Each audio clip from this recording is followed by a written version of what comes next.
Ajude os sussurros do imaginário a crescer. Ama os audiobooks do canal? Que tal apoiar esse projeto e ajudar a trazer ainda mais histórias incríveis para todos? Contribua com qualquer valor via Pix.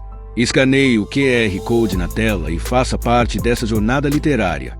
Seu apoio nos ajuda a produzir mais e melhor. Cada contribuição mantém viva a magia das histórias e fortalece essa comunidade de apaixonados por literatura. Muito obrigado pelo seu apoio. Bem-vindo aos Sussurros do Imaginário. Nosso canal é totalmente dedicado a audiobooks, proporcionando uma experiência imersiva para todos os amantes de boas histórias. Aqui, você pode relaxar e deixar sua imaginação fluir enquanto escuta os melhores títulos literários. Dica especial: para uma experiência ainda mais completa, recomendamos que você acompanhe o audiobook com o livro físico ou o e-book. Dessa forma, você poderá desfrutar tanto da narrativa quanto do texto original, unindo os dois mundos. Pedimos desculpas especialmente aos deficientes visuais por quaisquer falhas que possam ocorrer nos audiobooks, como trechos em outras línguas, pequenos erros de narração ou tradução. Isso acontece porque utilizamos narração sintética para manter a produção dos áudios. Queremos ouvir você. Sugira nos comentários livros que gostaria de ver aqui no canal. Não se esqueça de curtir, comentar e se inscrever para ficar por dentro de todas as novidades. Obrigado por estar conosco e bons sussurros.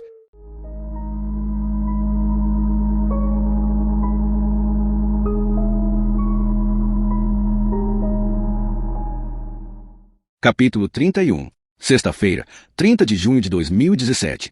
A cidade começou a esvaziar na quinta-feira à tarde. Quem trabalhou na sexta-feira encerrou o expediente mais cedo e, às 2 da tarde, apenas alguns poucos executivos caminhavam pelas ruas de Nova York. Todas as demais pessoas afluíram para as estações rodoviárias e ferroviárias para o feriado. Com os porta-malas cheios, os carros pegavam estrada, deixando para trás vagas à vontade para estacionar nas ruas. Nada esvaziava mais a cidade do que o Dia da Independência, que seria celebrado na próxima terça-feira. Cerca de 100 horas de liberdade aguardavam os moradores de Nova York. A maioria deles. Sidney trabalhou nos estúdios da emissora até as 4 da tarde da sexta-feira, mantendo uma equipe mínima na cidade durante o fim de semana prolongado para terminar o próximo episódio de A Garota de Sugar Beach. Era a primeira vez que ela ficava na cidade no feriado de 4 de julho. Ao caminhar pelas ruas desertas na sexta-feira, mal podia acreditar que estava em Manhattan. Era o entardecer. Uma hora em que normalmente as calçadas ficavam repletas de pedestres, as ruas, cheias de táxis buzinando, e mensageiros de bicicleta costuravam no trânsito. Em vez de tudo isso, Sidney caminhava tranquilamente por calçadas vazias, desaproveitava o sol do cair da tarde. Ela colocou o celular mais junto ao ouvido, sem parar de andar. O que ela disse? Graham perguntou. Apenas que o pessoal de Washington estava preocupado. Já passei por isso antes com promotores. Eles querem saber o que você tem, para que possam decidir que tipo de pressão receberão. Mas dessa vez não sou uma adversária, e nenhum promotor está fazendo perguntas. Uma procuradora, nomeada pelo presidente, anda bisbilhotando. Qual é o ângulo da questão? O governo americano não foi responsável por Grace Sebald ir para a cadeia, mas ele tem a responsabilidade de ajudar seus cidadãos. Deveria ser de seu interesse prestar-lhe auxílio, se ela é inocente. Janete Station quis saber se eu poderia reter as informações a respeito do sangue e da suposta limpeza com água sanitária, e também sobre as impressões digitais no remo e do sangue na pá do remo. Ela gostaria de poder revisar tudo. Espero que você a tenha mandado a merda. Não exatamente. Disse-lhe que eu tinha prazos e que atrasos estavam fora de cogitação. Ótimo. Sem atrasos. Sua audiência é voraz. Na última pesquisa, 90% da audiência estava torcendo pela inocência de Grace Sebald. E a direção da emissora se reuniu ontem. Ela quer uma conclusão mais reveladora. Sério? É isso que os diretores querem, Graham. E todo esse tempo achei que eu estava produzindo esse documentário. Você está. Só o que digo é que os superiores estão analisando. Você viu o esboço que apresentei. Vou mostrar a inocência de Grace do melhor modo que conseguir, Graham. Há sempre áreas cinzentas nesses casos. Mas darei o melhor de mim para deixar tudo preto no branco. Achei que eu tivesse toda a confiança deles, de acordo com Ray Sanjurg. E tem Sid. Eles estão apenas confirmando a direção do documentário. Nós já passamos por isso. Trata-se de um programa de uma rede de TV e não um filme independente. Eles gostam de manter o controle e se certificar de que sabem o que está por vir. Eram 17 horas quando Sidney chegou ao Liberty, que normalmente não era um bar que podia ser sequer cogitado naquele horário da sexta-feira. Porém, com o êxodo em massa, ela o encontrou com apenas algumas mesas ocupadas. A garçonete indicou-lhe um lugar e Sidney pediu uma margarita de $14 e tacos de peixe. Quando você diz eles, está se referindo a si mesmo. Graham, espero que saiba que eu sei disso. Asterisco, houve uma pausa antes de Graham dizer. Gostaria de ter ficado na cidade neste fim de semana. Acredite quando lhe digo que nada está acontecendo por aqui. Sidney percorreu com o olhar o bar quase vazio. Você ficou aí. Poderíamos passar algum tempo juntos. Escute, Continuarei mostrando que Grace Sebald pode ser inocente, conforme o objetivo original da série. Como foi exposto na apresentação original. Como foi promovido por toda a propaganda e pela própria Dante Campbell. Agora, desligue o telefone. Aproveite seu fim de semana nos Hamptons e diga aos seus amigos ricos que estamos todos de acordo e que o pequeno e precioso investimento deles vai acabar muito bem. Creio que essa foi a definição de mudança de assunto. Silêncio. Você tem o programa mais visto do país, Sid. Me orgulho de você. Obrigada, Graham. O especial de Luke estreia hoje à noite. Daí meu jantar de velhinha às 5 da tarde. Quero ir para casa para assistir. Você já viu alguma coisa? Não. Perdi a exibição, mas ouvi dizer que está bom. Tenho certeza de que vamos ouvir a respeito na próxima semana. Aproveite o fim de semana, Graham. 2 margaritas e os tacos foram o suficiente para permitir que a mente de Sidney vagasse de volta para a insinuação de Graham de que ele deveria ter ficado na cidade com ela no fim de semana. Sidney sabia onde aquilo acabaria.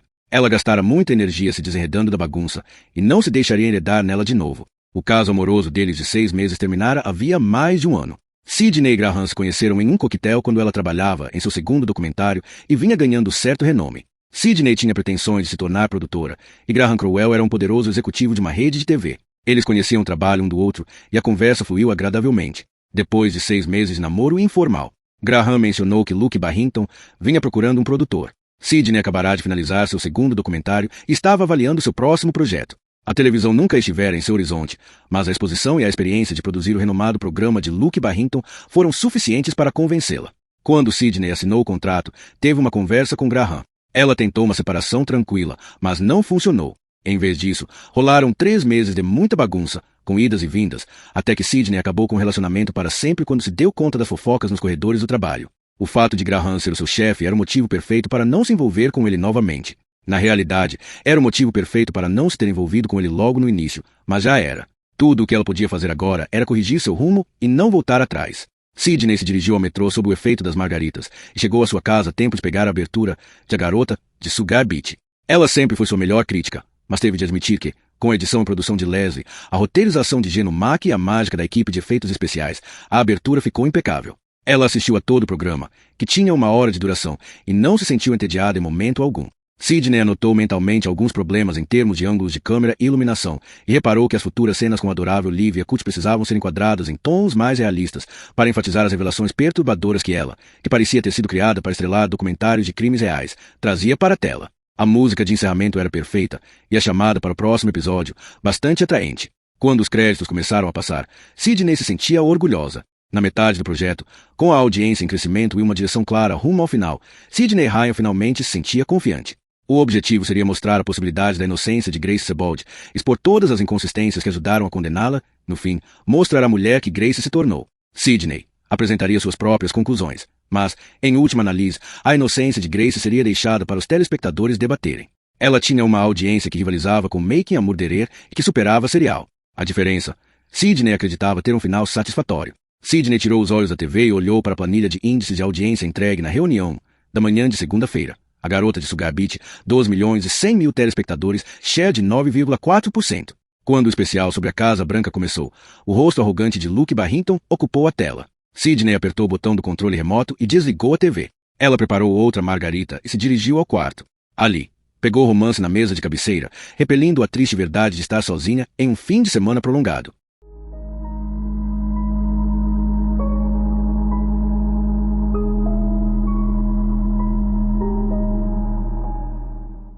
Capítulo 32. Sábado 1º de julho de 2007. Sidney dormiu durante toda a manhã de sábado e aproveitou um vagão quase vazio do metrô quando se dirigiu para o trabalho. Depois do grande êxodo da quinta e da sexta-feira, sábado parecia resultado do Armagedon. Alguns táxis desgarrados trafegavam calmamente pelas ruas, e um policial a cavalo percorria a Rua 40 Oeste. Ela decidiu percorrer a pé os 12 quarteirões desde o metrô em vez de pegar um táxi, aproveitando as ruas calçadas livres. Comprou 2 cafés na Starbucks do segundo prédio e pegou o elevador até o 44º andar.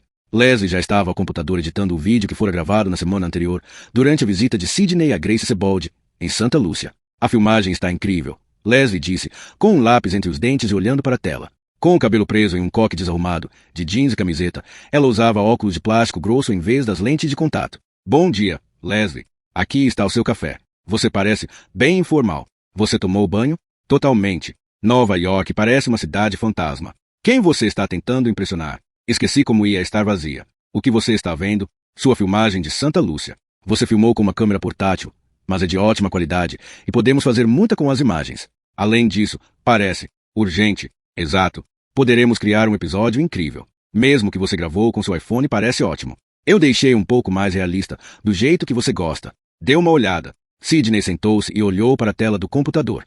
Leslie juntou uma animação da cena do crime como os detetives de Santa Lúcia a descreveram no relatório original, com imagem de 10 anos atrás feitas pelas autoridades de Santa Lúcia. Ela tocou na tela, e uma cena foi reproduzida no monitor. Nela, um homem estava perto da beira de um penhasco e uma mulher se aproximou por trás. Ela ergueu um remo comprido e golpeou a parte posterior da cabeça dele. A imagem era realista e escura, com tons azulados com traste granulado. Isso mostra a maneira sugerida pela qual Julian Chris teria sido golpeado. Nós contratamos 2 atores para reconstituir a cena do crime, mas também juntamos uma animação que mostrará diversas variações. Assim, baseados naquilo que descobrimos no episódio da Doutora Cutie, sabemos que Julian tinha 1,88 m e que Grace tem 1,65 m. A primeira animação mostra que, para produzir a fratura craniana na posição superior e posterior da cabeça de Julian, ela teria de usar o remo de uma maneira desajeitada por cima da cabeça, como um machado para cortar madeira. Nossa, que imagem nojenta! Desculpe, Leslie tomou a tocar na tela. Essa é a animação do golpe por cima da cabeça. As duas observaram a tela e a versão animada de uma mulher pequena segurando um remo longo, com mais de 1,80 m de comprimento, acima da cabeça para golpear a parte posterior do crânio de um homem bem mais alto. Podemos juntar isso ao lado da demonstração da doutora Cutie nos cadáveres, que recebeu mais de 10 milhões de visualizações no YouTube. Vamos tirar partido disso e mostrar novamente no episódio da próxima sexta-feira. Fechado, Sidney concordou. Repeliremos a explicação da doutora Cutie sobre o motivo de o remo em questão não poder ter sido a arma usada e fecharemos o episódio com as imagens da sua viagem para Santa Lúcia. E vamos deixar no ar algo sobre a prova do sangue no chalé e da limpeza com água sanitária. Mas deixaremos isso em banho-maria. A explicação completa para o sangue e a água sanitária virá apenas no 7º episódio. E analisando tudo que você registrou em Santa Lúcia, temos material suficiente para produzir mais 2 episódios. Isso inclui o 6º episódio, da próxima sexta-feira, e parte do 7º. Depois disso, restarão 3 episódios para amarrar tudo bonitinho. Adorei, Leslie. A que horas você chegou? Cedo. Mal podia esperar para começar isso. A cidade está vazia e sinto-me produtiva. Posso trabalhar durante todo o feriadão.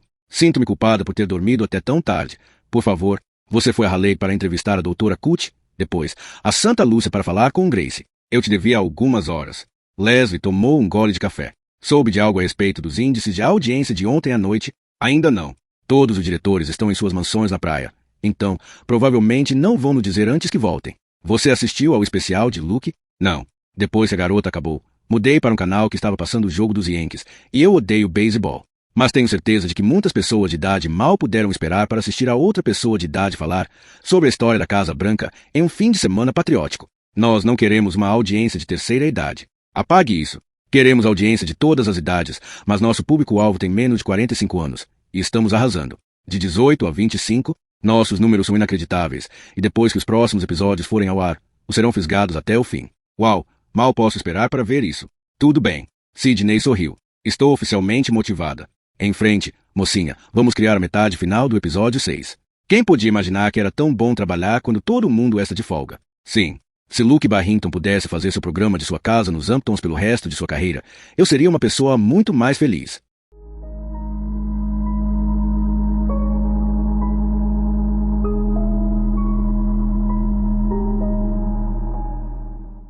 Capítulo 33. Sábado, de julho de 2017. Normalmente, os membros do gabinete presidencial não podiam desfrutar de fins de semana prolongados. Mesmo que conseguissem escapar para a praia ou para a montanha, seus celulares raramente paravam de tocar. Pelo jeito, o mundo não parava para se lembrar da história americana.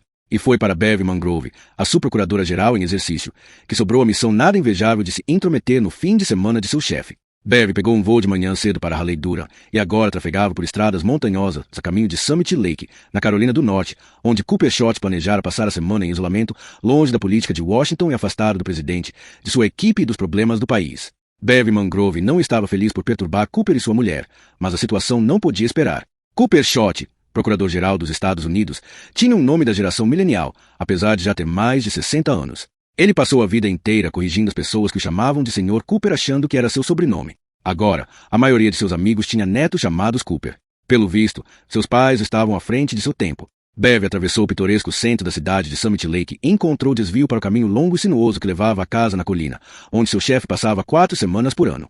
Quando ela parou o carro, a porta da grande casa colonial foi aberta por um Cooper short de jeans e camisa social branca engomada. Bev raramente o via usando algo diferente de um terno, e não podia dizer se ele parecia mais ou menos à vontade nesse dia. Você conseguiu. Cooper short esboçou um sorriso largo.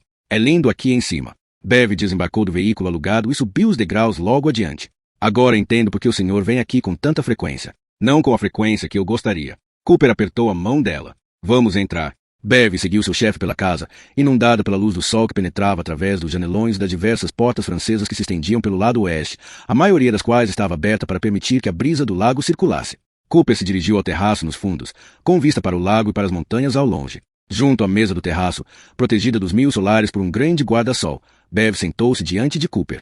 Na mesa, havia um jarro de chá gelado, do qual ele serviu 2 copos. Bev sabia que o chefe desistira das bebidas alcoólicas anos atrás. Então, do que se trata? Cooper quis saber. Grace Sebald. Esse nome não me é estranho. Cooper tomou um gole de chá e olhou para o lago. Bev sabia que era mais do que isso. O caso de Sebald já estava no radar do Departamento de Justiça havia algum tempo, mas ela estava se intrometendo nas férias do chefe. Assim, apenas seguiu em frente. Ela era estudante de medicina americana que, em 2007, foi condenada por matar seu namorado durante recesso escolar de primavera em Santa Lúcia. Sim, agora me lembrei. Cooper tomou outro gole. Bev pegou sua bolsa de couro e apanhou algumas pastas. Eram pastas do governo que ela retirara do Departamento de Estado no dia anterior. O senhor está sabendo do documentário que vem apresentando finalmente a história dela? Não tenho assistido nada. Depois de muitos anos, vi um jogo dos Sooners. Nesse caso, deixe-me atualizá-lo. Sidney Ryan é uma produtora e documentarista. Seus 3 documentários anteriores tratavam de marginais pés de chinelo condenados por crimes que, ao que se constatou, não cometeram. O truque de Ryan é, entre os casos que lhe são enviados, escolher a dedo aqueles que ela acredita serem os exemplos mais chocantes de injustiça. Até agora, ela sempre acertou. 2 casos eram de Nova York e 1 de Illinois. Os 3 documentários levaram à anulação das condenações. Sidney está se tornando a não advogada mais temida pelos promotores públicos de todo o país, porque ela simplesmente faz com que a acusação pareça idiota, às vezes, desonesta na maneira como conseguiu uma condenação. Como esse caso nos afeta? Cooper franziu as sobrancelhas. O governo americano, especificamente, o Departamento de Justiça, não tem nada a ver com a condenação da garota Sebald. Não temos nada a ver com a condenação. Mas mandei Janet Station, do Distrito Sul de Nova York, para falar com Sidney Ryan e ter uma ideia de aonde ela planeja chegar com esse documentário. Se o senhor analisar o que ela descobriu até agora e o que planeja produzir nas próximas semanas, tudo aponta para a possibilidade de Grace Sebald ser inocente. E se não for inocente, certamente as regras foram distorcidas para garantir que ela parecesse mais culpada do que era. Distorcidas por quem? Pelo governo de Santa Lúcia. Cooper pôs o copo de chá sobre a mesa e puxou as pastas. Bev falava enquanto ele lia. O documentário é campeão de audiência. Milhões de pessoas o estão assistindo agora, e milhões mais vão assisti-lo no fim. Tornou-se um fenômeno da cultura pop. Eu entendo que a cultura popular não dita as nossas decisões, mas nosso problema não reside no fato de que é tão popular. A questão é que o arco dramático da história vai sugerir que Sebald foi condenada injustamente por um crime que não cometeu, e que uma cidadã americana passou 10 anos na cadeia em um país estrangeiro por causa dessa condenação. E que o governo americano cruzou os braços e não fez nada. É, isso mesmo. Bev suspirou. Isso precisará ser investigado. Estou trabalhando nisso. O FBI terá de ser envolvido. Já entrei em contato com o FBI, com o Departamento de Estado e com a nossa embaixadora em Barbados e Caribe Oriental. Cooper projetou um pouco o queixo para a frente. Quem é? Shelley Martindale. Já procurei por ela. Cooper passou a mão pelo rosto com a barba por fazer. Vou precisar assistir a esse documentário. Bev apanhou um DVD em sua bolsa. Incluí todos os episódios que já foram ao ar, incluindo de ontem à noite. Ryan os está produzindo em tempo real. O próximo irá ao ar na sexta-feira. Quantas horas? 5, até agora. Você tem onde passar a noite? Sim, senhor. O hotel em Chester, na cidade. Fiz uma reserva para 2 noites. Pode voltar aqui amanhã de manhã? Claro. Bev ficou de pé e pendurou a bolsa no ombro, sabendo que o DVD e as pastas sobre a mesa haviam produzido o efeito que ela suspeitara. As férias de seu chefe tinham terminado.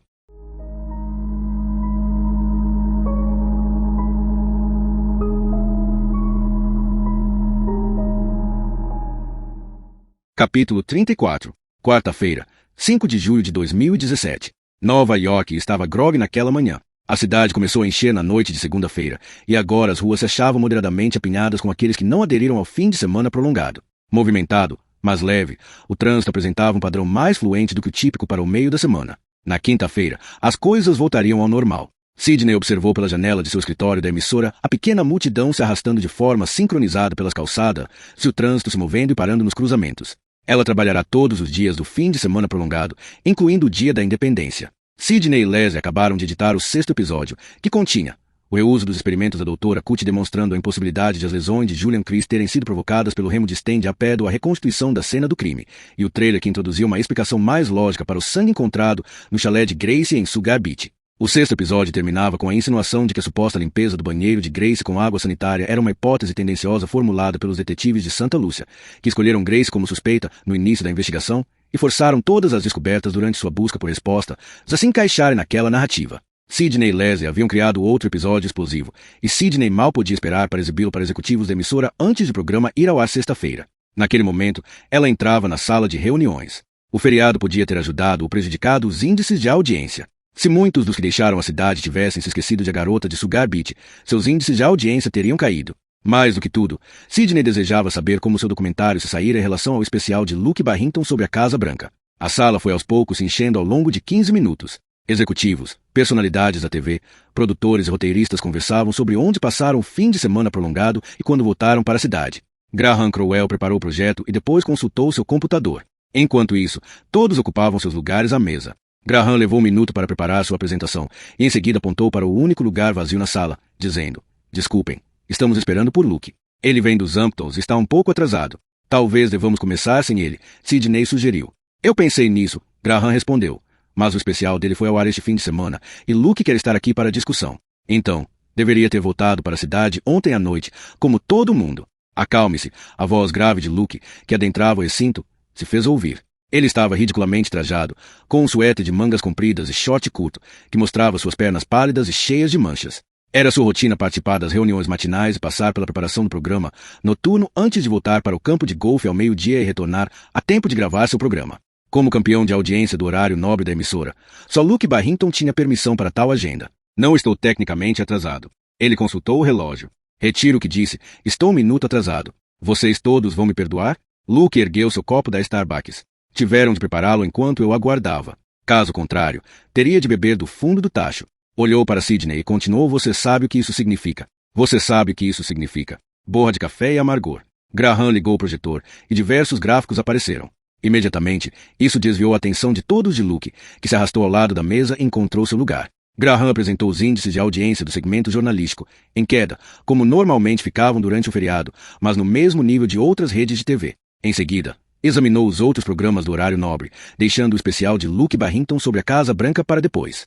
Tudo bem, restam os especiais de Luke e Sidney, que estão abrindo caminho. Luke, ótimo trabalho. O episódio de sexta-feira alcançou 2.600.000 telespectadores, com uma divisão típica de faixa etária que costumamos ver em relação à sua audiência. Não houve murmúrios ao redor da mesa. O silêncio foi pior. O projetado era que o programa alcançasse 4 milhões de telespectadores. Você ganhou na noite de sábado, com quase 3 milhões de telespectadores.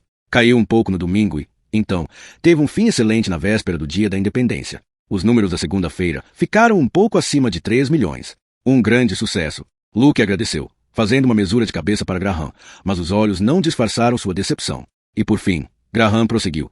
A Garota de Sugar Beach continua crescendo. Na noite de sexta-feira, o 5º episódio alcançou a maior audiência até agora. Impulsionado pelo boca a boca e por um artigo de capa da revista Events, o episódio atraiu 19 milhões de telespectadores. Os números relativos às faixas etárias estão excelentes, com todas as faixas alcançadas e superadas. Do 18 aos 25 anos, os números estão nas alturas, trazendo muitas receitas de publicidade. Ele olhou para Sidney. "Vamos divulgar intensamente uma chamada nas próximas 48 horas, prometendo uma sequência explosiva, que desafia as provas relativas ao sangue de 10 anos atrás." Sidney e Leslie forneceram uma edição não totalmente finalizada, e eu a exibi esta manhã. É uma produção incrível e um episódio arrasador.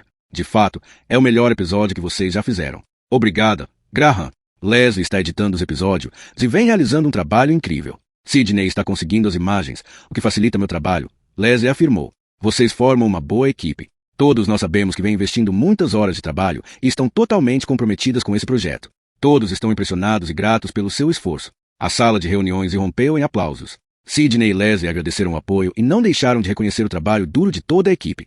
Ao olhar para Luke Barrington, Sidney o viu dando um sorriso amarelo e com as mãos sobre o colo, recusando-se a aplaudir.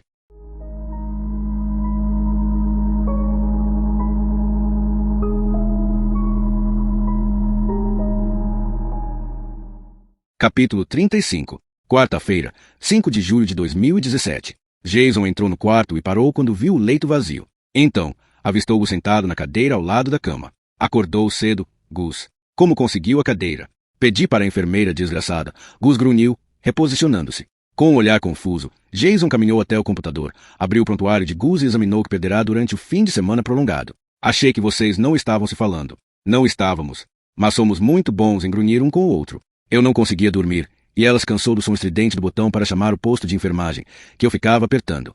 Então, me ajudou a sair da cama às 3 da manhã. E ao dizer me ajudou, quero dizer que ela jogou meu traseiro na cadeira, usando luvas e tentando não pegar câncer. Que bom que vocês estão se entendendo. Mas ficar sentado durante 3 horas é muita coisa, garotão. Sendo assim, vamos voltar para a cama. Gus fez que não com a cabeça. Não posso voltar para a cama agora. Sua outra opção é ficar de pé por um tempo. Muletas ou andador. Andador, Gus respondeu sem hesitação, e percebeu que isso pegou Jason de surpresa. Gus se recusará a usar o maldito andador todas as outras vezes que lhe for oferecido, porque significava que ele precisaria colocar sua prótese. Jason assentiu lentamente. Já volto. 1 minuto depois, ele retornou com um andador de metal horrendo, cujas pernas estavam cobertas com bolas de tênis, para impedir que o aparelho trepidasse contra os pisos de linóleo. Tinha uma aparência medonha para os idosos sem forças. Contudo, o fim de semana prolongado acendera uma chama. Desde as 3 da manhã, quando ele terminara de assistir ao 5º episódio do documentário sobre Grace Sebald, Gus sentia uma ânsia desesperada de dar o fora daquele lugar. Pela primeira vez desde a aposentadoria,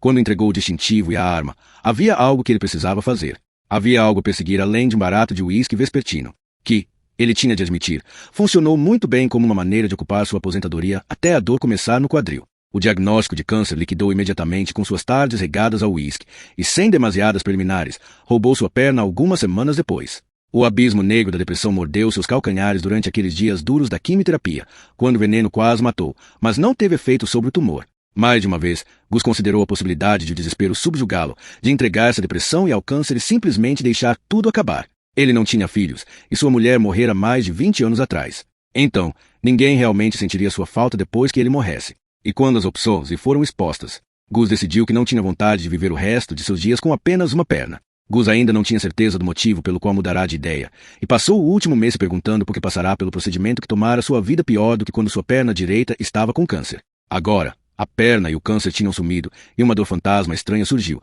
alcançando os dedos do pé que não estavam ali. A apatia tomou conta dele nos dias seguintes à cirurgia, tão densa e pesada que sufocou toda a ambição de andar, de se curar e de viver. Mas quem diria que ele iria encontrar inspiração no lugar mais incomum? Um documentário. Sua perna se foi. Seu distintivo se aposentou e seu romance com o uísque provavelmente nunca mais seria o mesmo. Porém, no fim de semana, Gus encontrara um negócio inacabado, que jamais deixará de atormentá-lo. Se ele fosse um sujeito reflexivo, talvez até admitisse que o que descobriu, durante o fim de semana do dia da independência, poderia explicar o motivo pelo qual concordara com a cirurgia. Em algum momento, durante o 5º episódio do documentário, Gus decidiu que ficar deitado em um maldito leito hospitalar, sentindo pena de si mesmo, não era maneira de caçar uma mulher que era inquestionavelmente culpada.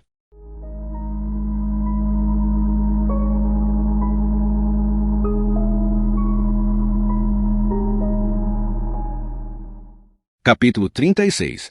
Quinta-feira, 6 de julho de 2017. Naquela manhã, um jatinho pousou em Castries, em Santa Lúcia. Bev Mangrove, subprocuradora-geral dos Estados Unidos, era a integrante de mais baixo nível hierárquico do grupo que embarcou em um SUV preto. Aqueles que eram de um nível hierárquico superior incluíam seu chefe, Cooper Schott, cujas férias ela arruinara alguns dias antes, o diretor do FBI e o chefe do Departamento do Estado. 6 outros membros da equipe se apertaram em outro veículo. Na maior parte do caminho, permaneceram em silêncio, vez ou outra mencionando a beleza da ilha e a vegetação exuberante da floresta tropical. Porém, o chamariz de relaxamento que o Caribe normalmente oferecia não estava presente naquele SUV. Havia um trabalho sério a ser feito.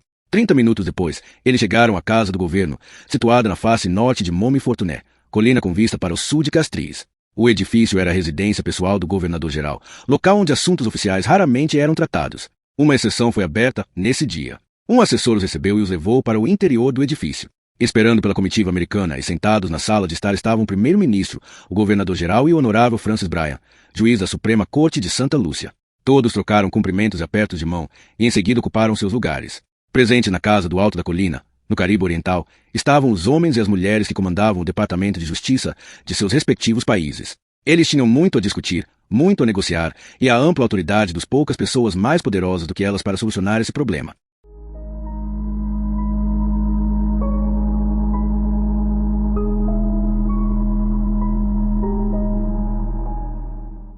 Capítulo 37. Segunda-feira, 10 de julho de 2017. 4 dias depois da reunião de cúpula em Santa Lúcia, Sidney, sentada diante do computador, editava os clipes que Leslie juntara para o 7º episódio. Na sexta-feira anterior, o 6º episódio mostrará novamente, de modo dramático, como a fratura craniana de Julian Chris poderia ter sido provocada por algo diferente de um remo. Diversas teorias a respeito de armas alternativas foram apresentadas, e todas refutavam a teoria do remo de stand a pedra utilizada para condenar Grace Sebald. Todas as teorias apresentadas se basearam no fato de que quantidades microscópicas de fibras de organza foram encontradas na fratura craniana. O palpite era que um objeto caseiro poderia ter sido envolto por um saco ou uma meia de nylon para atacar Julian, enquanto ele estava no alto do penhasco de Soufriere. O episódio atraiu impressionantes 20 milhões de telespectadores, que acessaram a internet para compartilhar suas próprias teorias quanto ao objeto utilizado e para discutir o que o 7º episódio revelaria com relação ao sangue e à limpeza. O documentário era o maior fenômeno da TV no verão.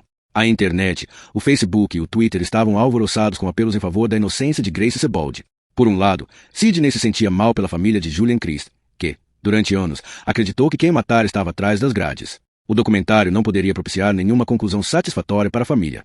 Chris ou Grace era inocente, e a tragédia da morte do filho também arruinaram outra vida, ou ela era tão culpada agora quanto 10 anos atrás, e um documentário comercial estava levantando dúvidas sobre o que acreditavam ser um caso resolvido. De qualquer maneira, Sidney sabia que era um momento difícil para a família Chris, com a mídia pressionando constantemente para entrevistar os pais de Julia e obter suas opiniões. O sucesso do documentário mudou Sidney de patamar. Ela se transformou em uma celebridade. Todos os americanos sabiam seu nome. Além disso, todos os familiares ou amigos de um ente querido na cadeia pareciam estar enviando cartas e pacotes implorando sua ajuda. Sua mesa se achava atravancada de envelopes repletos de documentos judiciais, declarações juramentadas e listas de testemunhas. Provas de inocência, cada carta asseverava. Graham entrou no escritório bagunçado de Sidney. A diretoria vai querer conversar com você na próxima semana. Sidney não tirou os olhos do computador. Por quê? Os números são bons. Qual seria a reclamação? Seus números são exatamente o que os chefões querem discutir. Eles desejam outro documentário para o próximo verão. O mesmo formando. Estão preparando uma oferta e querem discuti-la com você na semana que vem. Sidney deu uma risada e encarou Graham. Nem sequer terminei esse. Nem tenho certeza de como exatamente vai acabar. Ainda há 4 episódios para produzir. Isso mostra a confiança deles em você. Será que eles não podem simplesmente aproveitar todo o dinheiro que estão ganhando com a garota antes de começar a se preocupar em ganhar mais? Também vai rolar um bom dinheiro para você, Sid. É uma oferta generosa. Confie em mim. E nem vi todos os detalhes. Sidney não respondeu. Passará a carreira trabalhando com orçamentos modestos, criando filmes que às vezes não saíam do papel. Só nos últimos anos ela encontrou algum sucesso. E embora nunca tivesse imaginado que a televisão seria o lugar onde encontraria trabalho constante, o êxito do documentário e as portas que se abriam para ela eram algo com que teria de lidar. Assim que tivesse um momento livre para considerar seu futuro além de cada episódio de sexta-feira à noite, na próxima semana, ok? Graham, mal consigo cumprir meus prazos semanais. Você entende isso, não? Vocês todos se sentam em seus escritórios luxuosos e com a melhor vista, e os esboços dos episódios aparecem magicamente todas as quartas-feiras. Mas para finalizá-los, minha equipe e eu trabalhamos dia e noite. Esse formato é ótimo para os telespectadores, mas me mata. Vamos ver o que acontece quando chegarmos ao fim. Vejamos como termina a história de Grace Sebald antes de começarmos a falar do próximo verão. Graham sorriu. Ah, eles também estão ansiosos para ver isso. Discutiremos tudo isso na semana que vem, certo? Tudo bem. Mas juro por Deus, se eu estiver atrasada, vou cancelar. Tenho de selecionar o material para as edições finais, se fazer as narrações para que todos vocês possam aprovar a versão preliminar antes de ir para a produção. Você vem realizando um trabalho incrível. E Graham se foi. Sidney voltou para o computador. Seu celular tocou um minuto depois. Pelo conjunto estranho de números, ela soube que era Grace Sebald ligando cobrar de Borderlais. Sidney ativou o dispositivo de gravação para que a conversa pudesse ser gravada para possível uso, como muitas de suas discussões anteriores foram no documentário. Sim? Sidney atendeu, sabendo que não estava falando com uma pessoa. A gravação assumiu o controle. Você tem uma ligação a cobrar de Grace Sebald. A voz de Grace era rude e direta ao pronunciar seu nome e sobrenome de modo impassível. Uma detenta da penitenciária de Bordelais, em Deneri, Santa Lúcia. Sidney pressionou a tecla e para aceitar a chamada. Alô? Oi, Grace disse em um tom de urgência diferente do seu habitual comportamento desapaixonado. Você ficou sabendo algo a respeito disso? A respeito do que? Sidney perguntou.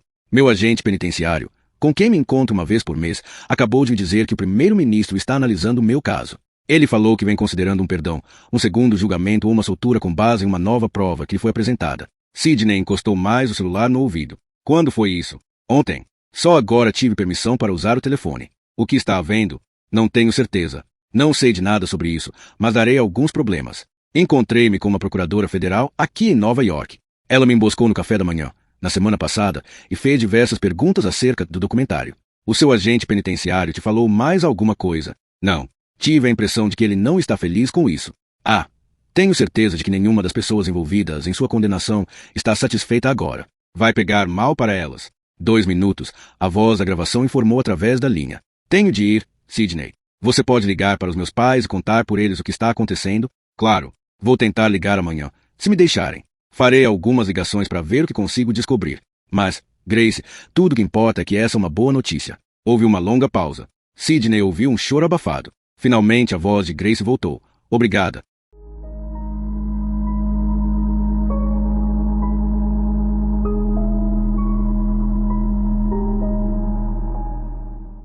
Capítulo 38. Terça-feira, 11 de julho de 2017. Os trâmites foram planejados de forma decidida e ligeira, para evitar o circo da mídia que convergiria para a pequena ilha de Santa Lúcia e chamaria ainda mais atenção para o fato de que o governo estava admitindo que aprisionaram uma mulher por um crime que ela não cometera. O telefonema de Grace desencadeara tudo no dia anterior. E, quando vazou a notícia de uma audiência marcada às pressas para a manhã seguinte, os executivos da emissora entenderam que não podiam perder a imagem de Grace Sebald sendo levada de volta ao tribunal.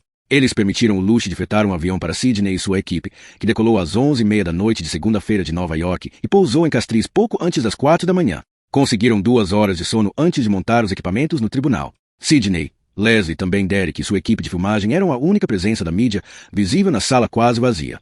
Às 9 da manhã, o honorável Francis Bryan ocupou seu lugar atrás da tribuna elevada e pediu silêncio. De uma porta lateral, Grace Sebald foi escoltada pelo tribunal por 2 guardas armados. Ela usava um macacão azul, e os óculos estavam um pouco tortos, como se ela tivesse adormecido sem tirá-los chegado direto da cama. Os cabelos pareciam desgrenhados. Sidney teve a impressão de que desde o telefonema de Grace, menos de 24 horas antes, as coisas se moveram rapidamente para ela. O governo de Santa Lúcia estava dando melhor de si para lavar as mãos em relação à situação. Grace observou o pequeno público presente. Sidney tinha certeza que ela procurava seus pais e seu irmão, mas se fixou na única pessoa conhecida presente, Sidney, que ergueu a mão, deu um pequeno aceno e sorriu. A expressão de Grace era de choque e confusão, pois ainda não sabia direito o que era aquilo tudo. Ela ocupou um lugar ao lado do advogado designado pelo tribunal, e o honorável juiz Bryan falou. Senhorita Sebald, você está em seu perfeito juízo esta manhã e devidamente representada pelo seu advogado? Sim, senhor, Grace respondeu, baixinho. Ela não mencionou o fato de Scott Simpson, seu advogado de verdade, não estar presente para representá-la. Em vez dele achava-se, ao seu lado, o advogado de Santa Lúcia que tão mal conduzira seu caso anos atrás. Derek registrava a cena do tribunal. 2 outros operadores de câmera governavam de diferentes ângulos, para pegar Grace, o juiz e Sidney. Conforme a lei de Santa Lúcia, conforme a Suprema Corte do Caribe Oriental e conforme o Comitê Judicial do Conselho Privado, e em consideração a nova prova fornecida ao Tribunal pelo Governo dos Estados Unidos e revisada pelas autoridades de Santa Lúcia e por esta Suprema Corte, está dentro do meu direito e é minha decisão final, juntamente com o Primeiro-Ministro e o Governador-Geral, reverter o veredicto de homicídio qualificado de 29 de junho de 2007. Todas as acusações prévias e formais, a partir de hoje, 11 de julho de 2017, são anuladas e retiradas, e você, Grace Janice Sebald, por meio desta decisão, recebe clemência e anulação dos crimes que anteriormente lhe foram imputados, o honorável juiz Bryan deliberou. Apesar do pequeno público, os murmúrios tomaram conta do tribunal. O honorável Bryan não se incomodou em silenciar os presentes. Em vez disso, ofereceu um rápido pedido de desculpas a Grace Sebald, bateu o martelo, ficou de pé e saiu por uma porta dos fundos, após ter passado menos de 5 minutos na tribuna. Grace tornou a olhar para Sidney, com as lágrimas rolando pelo rosto. Os guardas escoltaram para a saída, com seu advogado sussurrando em seu ouvido. A convite de policiais a conduziu pela porta lateral, de onde ele saiu. Em menos de 7 minutos, a condenação de Grace Sebald foi anulada. Os trâmites andaram tão rápido que os pais de Grace não se achavam presentes quando a filha foi libertada da prisão. O voo deles estava programado para pousar naquela noite e, sem uma alma para recepcionar Grace no momento de sua soltura, Sidney se viu no final da tarde esperando ao lado de um táxi no estacionamento da penitenciária de Bordelais quando os portões se abriram. A cerca de arame rangeu em protesto, mas finalmente se separou para conceder a liberdade para a prisioneira de 36 anos, que passará mais de um quarto de sua vida no interior de seus muros. Junto com alguns repórteres da imprensa local e uma equipe de filmagem do The Voice e do Day Star, 2 dos maiores veículos de comunicação de Santa Lúcia, Derek pôs a câmera no ombro e registrou a abertura dos portões. Em seguida, registrou o rosto de Grace Sebald caminhando através do ar quente e úmido caribenho e olhando para o céu, como se não o tivesse visto durante anos. No entanto, ela o tinha visto, como a voz de Sidney acabaria por narrar a audiência, do pátio da prisão e através das janelas sujas do refeitório. Contudo, aquela era a primeira vez em mais de 10 anos que o via como uma mulher livre.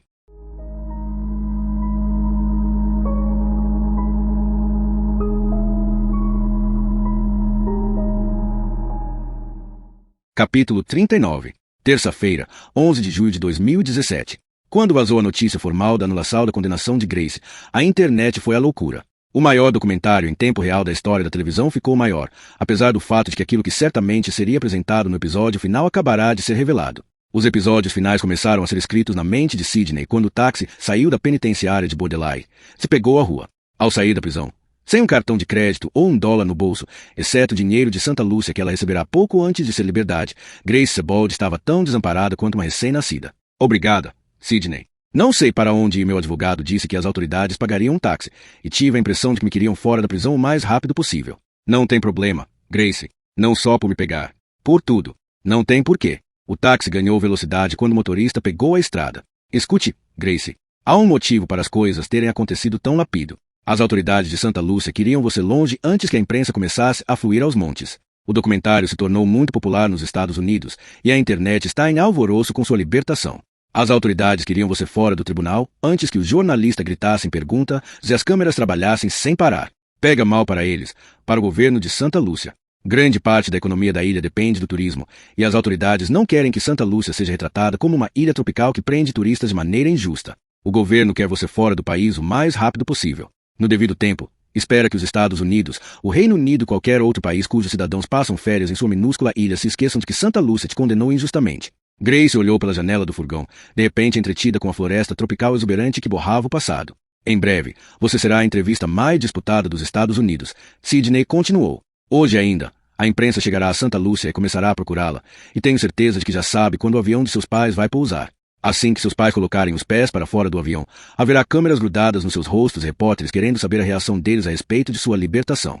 Grace permaneceu em silêncio. Sua liberdade a deixará estupefata. Sidney concluiu. Reservei um quarto para você em um hotel perto do aeroporto. Usei um pseudônimo. Assim, se te deixarmos lá rapidamente, acho que você ficará bem até chegar ao aeroporto amanhã. Grace continuava olhando pela janela. Grace, está me escutando? Você precisa se preparar para um furacão midiático e deve começar a pensar em maneiras de evitá-lo. Quero ir para Sugar Beach, Grace afirmou. Por fim, não é uma boa ideia. Tenho de fazer isso. Ela desviou o olhar da janela pela primeira vez e encarou Sidney. Tenho de ver de novo. Registradas pela câmera apoiada no ombro de Derek, sentado no assento traseiro do utilitário, as palavras de Grace ressoariam em um futuro episódio. Milhões de telespectadores viriam à sua nuca, com seu cabelo curto prematuramente grisalho, enquanto o táxi serpenteava pelas montanhas de Santa Lúcia a caminho de Sugar Beach, onde seu martírio tivera início, 10 anos antes.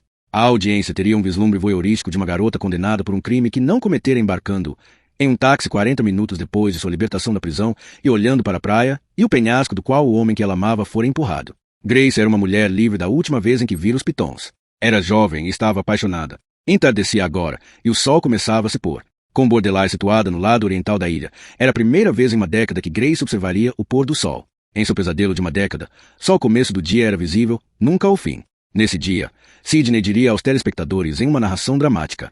Grace estava 10 anos mais velha, finalmente livre e com uma vida totalmente diferente daquela de quando ela assistira pela última vez a um pôr do sol em Sugar Beach. A única coisa que permanecia inalterada era que ela ainda amava muito Julian Christ.